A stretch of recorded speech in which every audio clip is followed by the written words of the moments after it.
اکبر S Babar اس وقت اسلام آباد میں میڈیا سے بات کر رہے ہیں۔ پاکستان تحریک انصاف نے لکھ کے دیا کہ یہ 11 اکاؤنٹ سے ان کا کوئی تعلق نہیں ہے، ان اکاؤنٹس کو ان کی مرضی کے خلاف کھولا گیا۔ ان اکاؤنٹس کا علم ان کو اس وقت ہوا جب اسٹیٹ بینک کے ذریعے ان کی دستاویزات اور اکاؤنٹس الیکشن کمیشن میں جمع کرائیں، جبکہ میرے پاس دستاویزی ثبوت ہے کہ یہ اکاؤنٹس پاکستان تحریک انصاف کی جو مرکزی سینٹرل فائنانس بورڈ اور جو سینٹرل فائنانس سیکٹری ہیں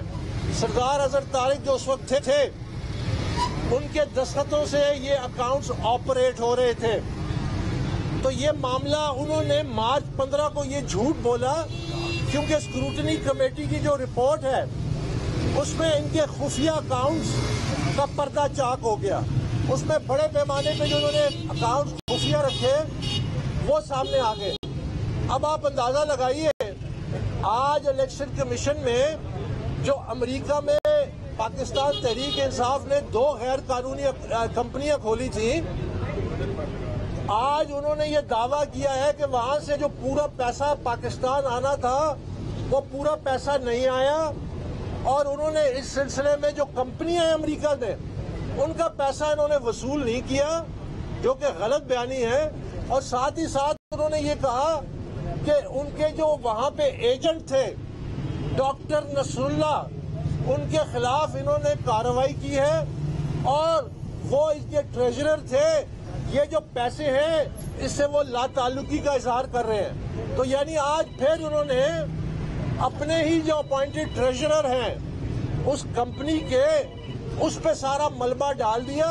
کہ اگر تو کوئی غیر قانونی فنڈنگ ہوئی ہے اس کے ذمہ دار وہ ہیں، پاکستان تحریک انصاف نہیں ہے۔ تو یہ آج ایک تازہ ترین انہوں نے یہ بات کی ہے اور جو ہے یہ دوسروں پہ ڈال رہے ہیں، جیسا کہ میں نے 11 اکاؤنٹس کا ذکر کیا کہ 11 اکاؤنٹس جو پاکستان تحریک انصاف نے ڈس اون کیے، پاکستان تحریک انصاف لکھ کے دیتا ہے کہ یہ اکاؤنٹس اسد کیسر چلاتے تھے، عمران اسماعیل چلاتے تھے، شاہ فرمان چلاتے تھے، میاں محمود رشید چلاتے تھے، سمر علی خان چلاتے تھے، نجیب ہارون چلاتے تھے، یہاں تک کہ ان کے مرحوم عمران کے مرحوم دوست حسن رشید وہ چلاتے تھے۔ اب سوال پیدا ہوتا ہے کہ اسٹیٹ بینک سے تو یہ ریکارڈ 2018 میں آیا، اس کے بعد انہوں نے ان لوگوں کے خلاف کیا کارروائی کی؟ یہ تو بڑا سنگین جرم ہے، نہ صرف یہ کہ ایک غیر قانونی طور پہ اکاؤنٹ چلانا، بلکہ یہ کہ اس میں جو رقوم آئی ہیں اس سے بھی پی ٹی آئی دستبردار ہو گئی کہ غیر ملکی جتنا پیسہ آیا، جتنا پاکستان میں پیسہ آیا ان اکاؤنٹوں میں 11 اکاؤنٹوں میں اس سے ان کا کوئی تعلق نہیں ہے۔ آج اس کی ایک اور کڑی تھی کہ ان کا اپنا جو اپوائنٹڈ ٹریجرر ہے ڈاکٹر نصر اللہ، اس سے انہوں نے لا تعلقی کا اظہار کیا کہ اگر کوئی غیر قانونی فنڈنگ ہے تو وہ ذمہ دار ہے، اس نے تمام پیسہ ہمیں یہاں ریمیٹ نہیں کیا۔ تو بہرحال یہ اب وہ بلیم گیم شروع ہو گئی ہے اور یہ ایک دوسرے پہ بلیم ڈالتے ہیں۔ اب میں آگے یہ کہنا چاہتا ہوں کہ خان صاحب اب جیلم میں جب کہتے ہیں کہ بھارت نے 600 لوگوں کو ہائر کیا ہے کہ وہ پاکستانی فوج کو بدنام کرے، خان صاحب آپ جب وزیر اعظم تھے تو آپ نے کھڑے ہو کے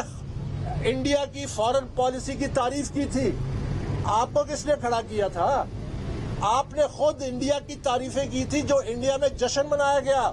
اور پاکستان کی بڑی ہزیمت اٹھانا پڑی، بدنامی کرنا پڑی۔ تو یہ جو بدنامی ہو رہی ہے یہ آپ خود کر رہے ہیں۔ اکبر ایس بابر اسلام آباد میں میڈیا سے گفتگو کر رہے ہیں۔